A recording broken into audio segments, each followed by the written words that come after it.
What is up, guys? Welcome back to the channel. So in this video, we're going to be talking about my experience after about 2 weeks with the Sony ZV-1.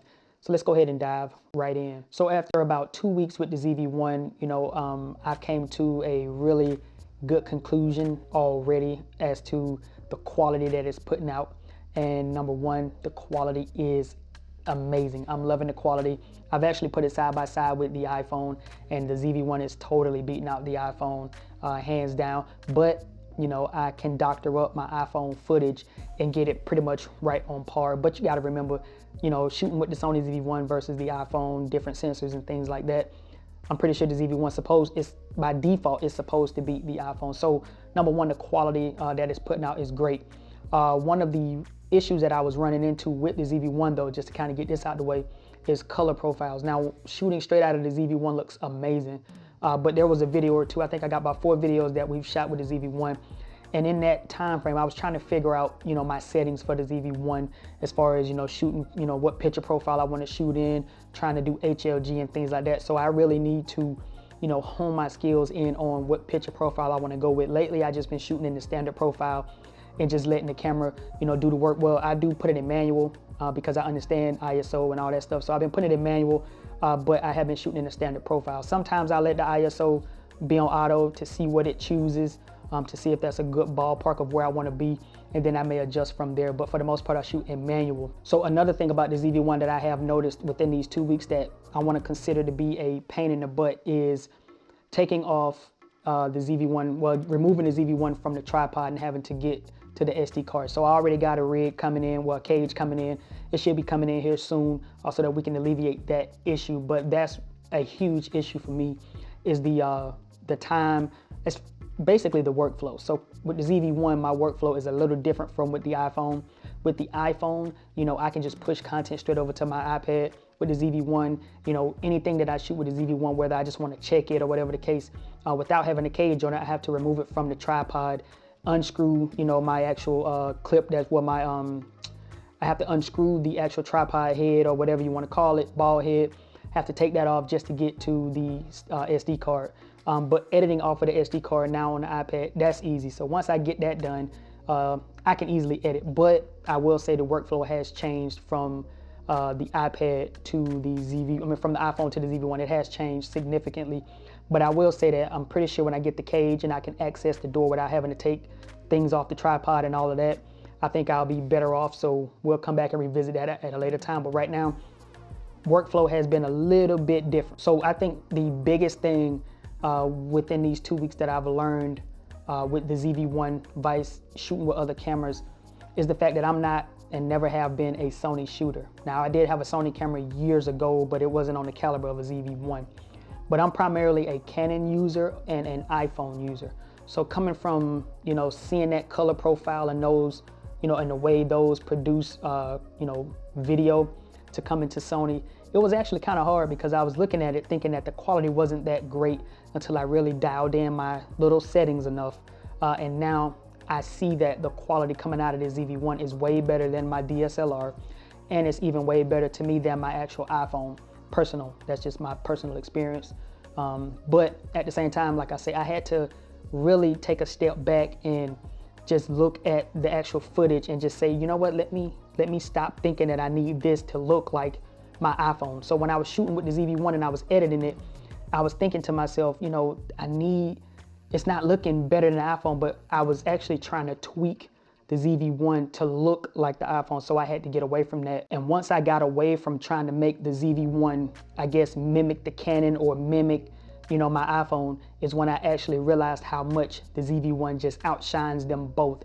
So for those who probably may be on the fence about getting a ZV-1, if you do get a ZV-1 and you're not a Sony shooter and you're trying to switch over to Sony, just know that there's going to be a little bit of a learning curve as far as what the quality looks like, picture profile wise, color wise, and all of that stuff. It's going to be a little bit of a learning curve because now, after playing with it, and messing with the camera for about 2 weeks, I'm actually starting to hone in my look. So it's getting better.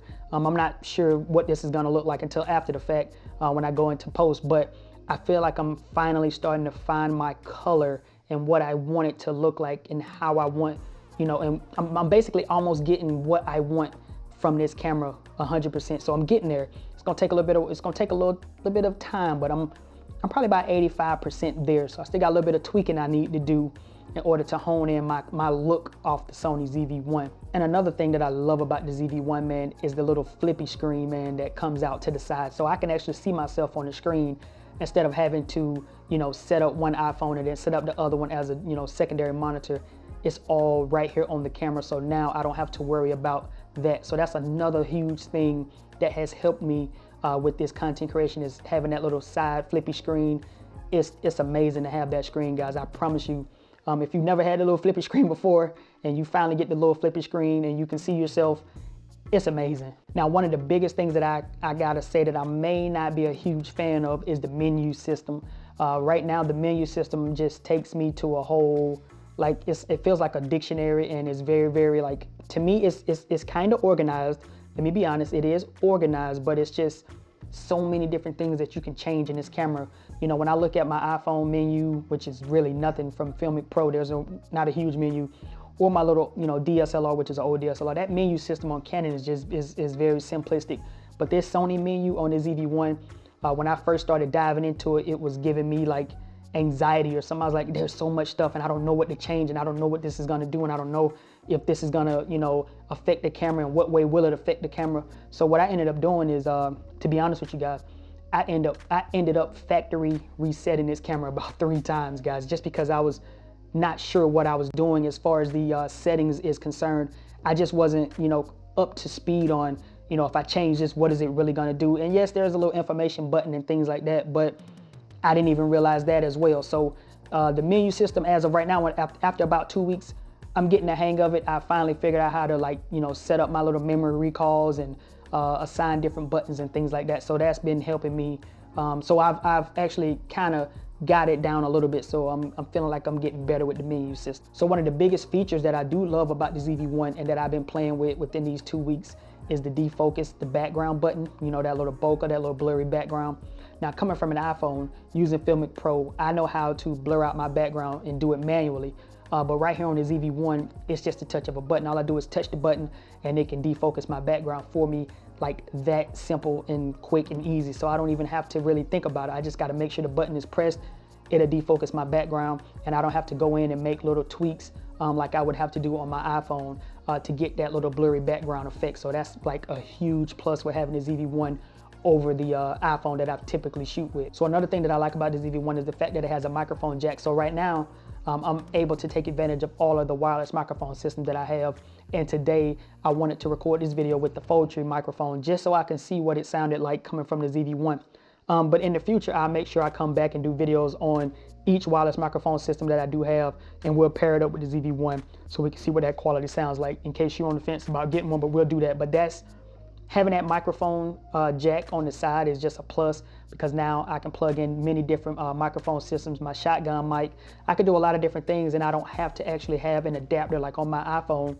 You know, I have to have an adapter and I got to make sure everything is good to go. But right here on the ZV-1, I can just plug it into the little jack and, you know, I'm squared away, I'm good to go. I think the last thing that I want to kind of talk about that I've enjoyed with the ZV-1 within these last 2 weeks is the fact that it's very, very small, it's very, very compact, and the fact that it's outputting the quality that it's putting out.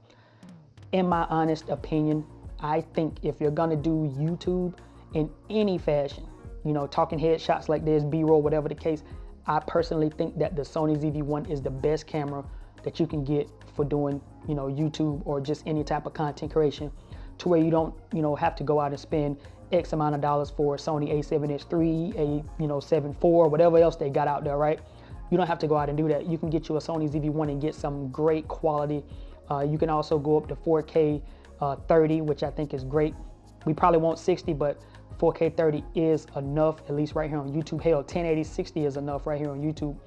So, you know, just having that quality and having that compact size is another plus for the Sony ZV-1. So if you're on the fence about getting a ZV-1, you know, and you want to do YouTube, I say this is the best camera for YouTube. Okay, I'm gonna go out on a limb here and say, I really do feel like I should have been shooting with dedicated cameras over my iPhone a little bit of time ago, because this right here, this ZV-1, just to me made everything seem easy once I get that little rig, so I don't have to worry about the bottom SD card coming out and all that stuff. But once I get it, I think this just made it so much more easier for me, and the quality is great. So anyway, I don't want to bore you guys and keep you too long. I know I probably have already, but that's just my small little take on just having the ZV-1 after about 2 weeks. I'm enjoying it, loving it.